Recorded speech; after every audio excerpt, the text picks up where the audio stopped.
أهلا فيكم بقناتي قناة شيف أريج. اليوم بما أن العيد قرب فحبيت أحضر لكم وصفة كتير طيبة وبتناسب العيد، يعني فيكم تعملوها بالشكل اللي بدكم إياه. كتير مميزة طيبة، بحبوها الكبار الصغار، وبنفس الوقت سهلة، يعني ما بدها هالشغل الكتير، وحتى مكوناتها سهلة. رح نعمل مع بعضنا بيتي السابلة. بيتي السابلة هو كتير مناسب هلا للعيد، واذا لسه ما كنتي محضره شيء او عم تفكري تحضري، قومي فورا ونسوي الوصفه معي. هلا لبوتيفور السابلة بيلزمنا طحين وزبده، بيض، سكر بودره، كاكاو وفانيليا. وانا هون الطحين ضايفه عليه معلقه صغيره بيكنج باودر بس. في اسهل من هيك؟ ما بتوقع في اسهل من هيك. هلا اول شيء رح اضيف الزبده. الزبده لازم تكون طريه وبدرجه حراره الغرفه، هي نقطه كتير مهمه. والافضل ان احنا نستخدم زبده حيواني، طبعا الافضل. اذا ما متوفره يعني فيكم تستخدموا زبده نباتي، بس الزبده النباتي يعني بتضل قاسيه فيها اساوي، بينما الزبده الحيوانيه كقوام وكطعم فهي افضل بكتير. هلا هون انا عندي الزبده وراح اخلطها بالمكسر لحتى تلين معنا. طبعا فيكي ما تستخدمي المكسر اذا ما موجود، فيكي بالمضرب اليدوي بالسباتولا، بس المكسر افضل.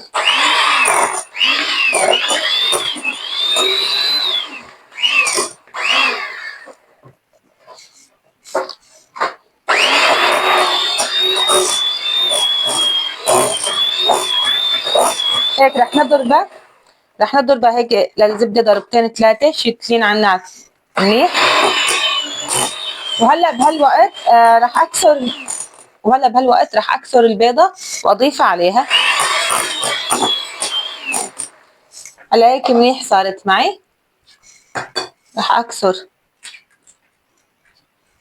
بيضه واحده، رح اضيف الفانيليا، وكمان رح اخلط لحتى يختلط البيض مع الزبده. وهلا بعد ما اختلط عندي الزبده والبيض مع بعضهم بشكل كتير منيح، رح ضيف السكر البودره. بهاي الوصفه ما فينا نستخدم سكر عادي ابدا، يعني اصلا الحبيبات تبعته رح تبين، فيعني سكر الابيض العادي يعني ما بصير نستعمله، رح نستعمل السكر البودره. كمان رح نخلط لحتى يصير عنا القوام كريمي.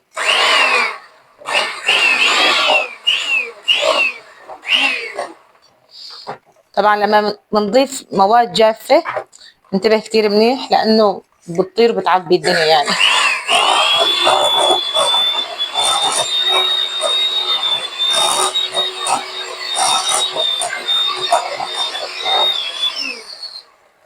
هلا رح حركها هيك شوي بالسباتولا، اخذ الاطراف كلها وارجع اضربها شوي بالمكسر، وبعدها بتكون تمام جاهزة.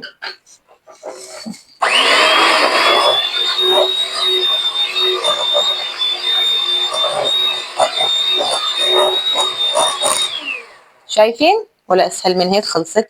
هلا رح نضيف بس الطحين وندعكم.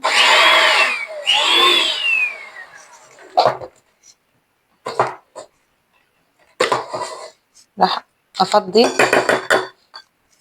زبدة من المضرب بشكل كتير منيح. طبعا انتم فيكم تعملوا من هاي الكمية يعني كميتين. انا طبعا حكتب لكم المقادير بصندوق الوصف، فانتم فيكم تعملوا منها مقدارين، يعني اذا حابين تعملوا كمية اكبر. انا رح اعمل مقدار ونص يعني من هاي الكمية بس. وهلا طبعا بعد ما نخلص الفيديو بعد ما صارت عنا الزبدة بهذا الشكل هيك مثل ما انكم شايفين صار قوامها كريمي، رح اضيف عليها الطحين. عندي هون الطحين وانا حاطه زايده عليه معلقه صغيره بيكنج باودر. رح اضيف الطحين. طبعا هاي العجينه احنا ما في، يعني احنا هون استخدمنا نص كيلو طحين، فما في داعي ابدا نزيد عليها نهائيا، يعني هاي مقاديرها بحذافيرها، يعني ما في داعي ابدا نضيف عليها نقول شوي مسكت ما مسكت، هي قوامها هيك رح يكون مثل بس نخلطها ونشوف. هلا انا شو رح اساوي؟ بدي احركها هيك بطريقه يعني مثل كأني هيك عم بفرك العجين بالزبدة، ما لنعجن، لنحرك هيك بس. مثل ما قلت لكم انا فيديو الكوكيز انه دائما البيتي فور هالقصص ما بدها عجن، يعني هي بتكفي لنحن نخلط الطحين مع الزبده بس، ما بيحتاجوا عجن ابدا. هيك لنضل عم نحرك لحتى تلم عندي العجينه ويختلط الطحين مع الزبده. هاي الوصفه فيكن تعملوا فيها البيتي فور السابله مثل احنا نعمل، فينا نعمل فيها تارت، فينا نعملها مثل بسكويت يعني هيك عادي. كتير طيبه ومناسبه لاكثر من وصفه، يعني حتى مثل ما تكون فينا نعمل فيها تارت. رح اعملكم شي نهار فيها وصفه تارت كتير طيب بيطلع. شايفين بلشت هيك تلم عندي العجينه، وهلا هون العجينه صارت بلشت تلم معي هيك مثل ما نكون شايفين شكلها. رح كمان هيك اقلبها شوي لحتى تلم مع بعضها كلها.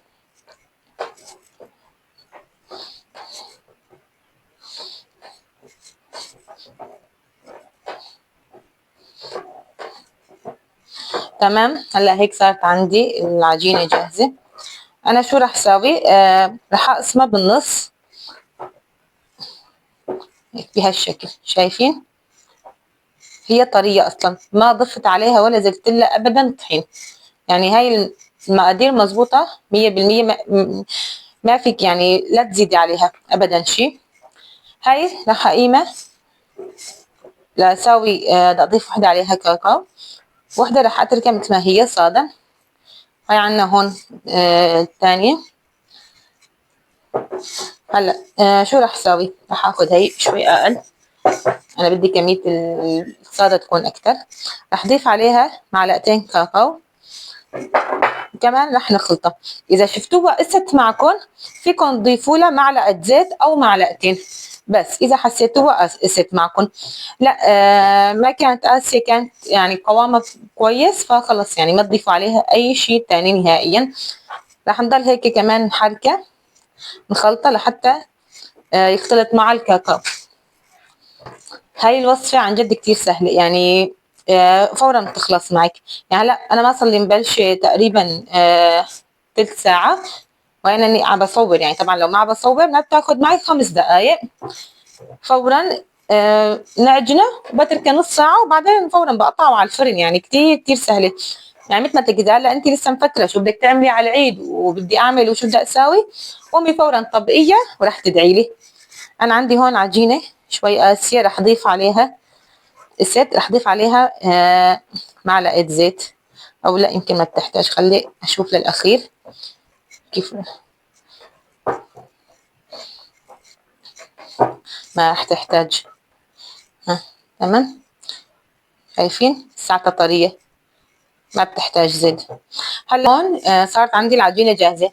هاي اللي بالكاكاو، هاي الصادم، رح اضيفهم انا هيك احطهم بكيس، اي كيس عادي عندكم، او الستريتش الغذائي يعني.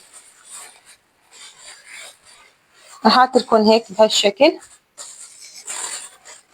لازم يرتاحوا، ترتاح العجينه نص ساعه.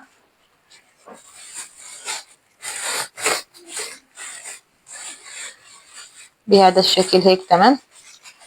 وراح اتركهم هلا يرتاحوا نص ساعه، وبعد النص ساعه رح نبلش بتشكيلهم. وهلا هون بعد ما تركنا العجينه ارتاحت نص ساعه، رح نبلش بتشكيلها وتقطيعها.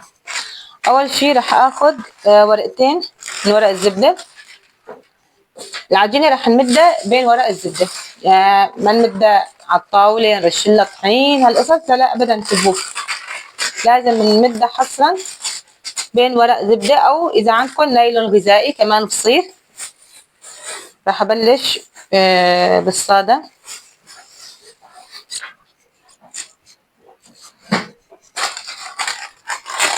هلا رح احط الورقه الثانيه عليها، وراح ابلش امدها بالشوبك.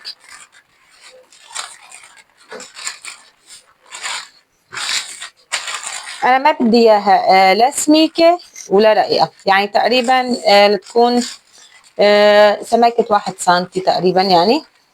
هلا بورجيكم شلون بدنا الحجم المناسب إلها. طبعا انا بهالوقت طبعا مشغله الفرن، بحميه على درجه حراره 180 مشان فورا اقطعه احطها بصواني وادخلها على الفرن. هون مديت العجينه تمام صارت عندي، بتوقع هاي السماكه بتكفي. راح اشوفها.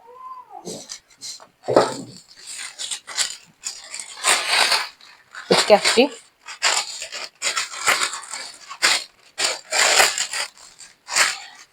فينا نستخدم اي قطاعه موجوده عندكم، يعني دائري، نجمه، قلب، مستطيل، اي نوع قطاعات موجود عندكم فيكم تستخدموه. انا راح استخدم النجمه والدائره اليوم. راح بلش اول شي اقطع بالدائره. راح اساوي الصاده شكل الدائري والكاكاو شكل النجمه، هيك راح اعمل انا.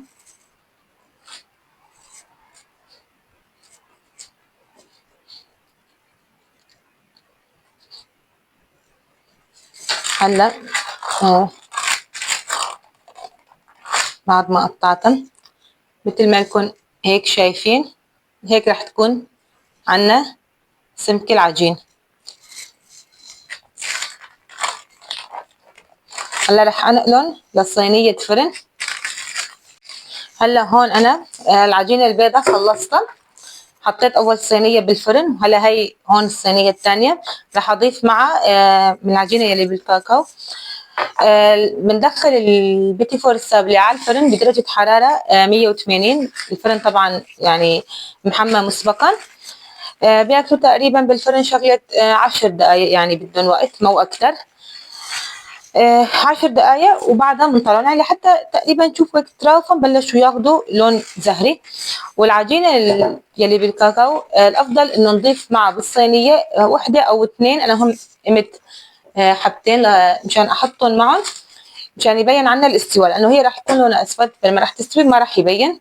فالافضل نحن نحط معاه بالعجينه البيضاء. انا طبعا عندي هاي هون الصينيه ناقصه فراح كملها منها، والصينيه الثانيه راح احط معها هدول الاثنين مشان اشوف اذا استووا ولا لا. هلا راح اكمل مده واقطعها وادخلهم على الفرن كلياتهم، وبعدها راح نشوف كيف راح نزينهم. هلا طلعت عنا هون اول صينيه من الفرن. انا تركتهم بردوا شوي بس بدي اورجيكم كيف بدنا يكون عندهم اللون مثل ما يكون شايفين. هون بيكون ابيض، الوش بده يكون ابيض ما بدنا يتحمر ابدا. شايفين هون اخذ لون زهري، شايفين هيك بدنا يكون شكل ولونهم هيك بهالطريقه. وحطيت انا كمان الصينيه الثانيه، ومثل ما قلت لكم لا بدي اخلص هون الكميه البقيانه عندي، وبعدها رح اتركهم يبردوا كلياتهم وننتقل لتزيين السابله. وهلا بعد ما خبزت البيتيفور عنا صار وقت انه احشي. انا خبزته وخلصته وبرد كمان معي. طلعت هاي الكميه راح ابلش هلا احشي البيتيفور. الحلو يلي ببيتيفور السابلي انه انتم فيكم تحشوه باي حشوه بتفضلوها، ان كان مربى او شوكولا، يعني اي نوع مربى بتحبوه انتم فيكم تحشوه بالحشوه اللي بدكم اياها. حتى فيكم تعملوا مثل ما قلت لكم تقطعوا الشكل اللي بدكم اياه.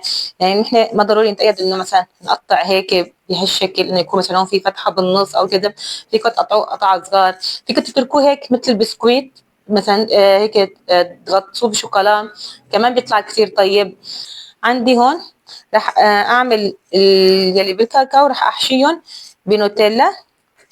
راح احط هيك كميه بالنص وراح اسكرها هيك بهذا الشكل بتصير عندي. والسادة راح احشيهم انا بمربى البرتقان، مربى قشر البرتقان. مثل ما قلت لكم انتم فيكم تحطوا الحشوه اللي بدكم اياها تستخدموا. وراح اسكرها كمان هيك بهالشكل. ونسيت كمان اقول على شغله انه نحن هاي الطبقة اللي راح تكون التحتانية نحن ما بنستعملها على هذا الوش هون عنا، راح نستخدمها على هذا الوش اللي كان هو هيك بسفر الصينية يعني. تمام، راح نحط الحشوة محل ما هون اخذ اللون الزهري. هلا راح اكمل الكل انا بنفس الطريقة.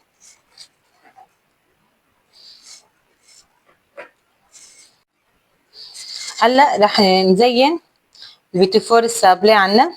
انا راح زينه بالشوكولا هيك بخطوط شوكولا، وانتم فيكم تزينوه بالطريقة اللي بدكم اياها. فيكم بشوكولا، فيكم شوكولا بيضة، فيكم كمان تزينوه بالسكر البودرة، بأي شي بتحبوا حتى تتركوه هيك سادة. طيب أنا راح زينه هيك بالشوكولا، بس طبعا مو نوتيلا، لا يعني هي شوكولا للتدويب. وعندي هدول هون كمان راح أعمل هيك أزينهم.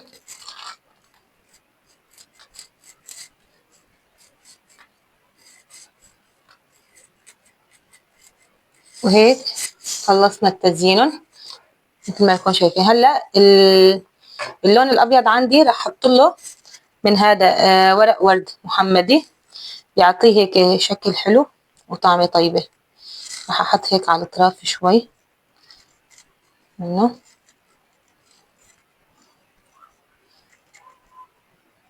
هلا هاي الشوكولا نحن ليش ما بصير نستخدم نوتيلا؟ لانه هاي الشوكولا بس بردت خلص يعني بتمسك ما عاد بتدوب، بينما النوتيلا فهي ما راح تجمد يعني. وللهون يلي بالكاكاو شكل النجمة راح احط عليهم شوية سبرينكلز هيك مثل ما انكم شايفين بهالشكل، بصيروا حلوات وظراف، وخصوصي هلا عيد فالولاد كتير راح يحبوهم. راح اكمل هون اللون الابيض.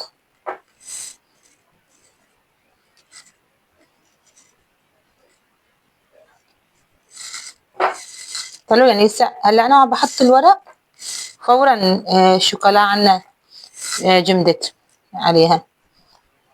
وهلا للحفظ نحن انا راح احفظهم بعلبة بلاستيك ومنغطيهم، وما بيصلهم اي شيء، بضلوا عندكم تازايات شهر ولا اي شيء. المهم انه نحن نسكرهم بعلبة تكون مسكرة منيح بهذا الشكل. هيك صاروا عندي جاهزين، وعملت هدول هيك صغار للولاد هلا مشان يذوقوهم. رح اتركهم هيك صاغيات يعني ما رح احط لهم شيء. حبايبي حطينا بيتي فور سابليك بصحن التقديم مثل ما قلت لكم. انا عملتهم على العيد فراح احفظهم بعلبة بلاستيك. فيكم تحفظوهم بعلبة بلاستيك بس ما بنحطوا بالبراد يعني راح يضلوا برا. برات البراد يعني باي غرفه عندكم حطوهم، ما بأثر بالمطبخ ابدا، ما بأثر. وفيكم تحتفظوا فيهم لمده شهر ما بتغير اي شيء فيهم. هلا هيك ما شايفين ما احلاهم، كتير حلوات. خلينا ندوق. راح ادوق من تبعت الشوكولا.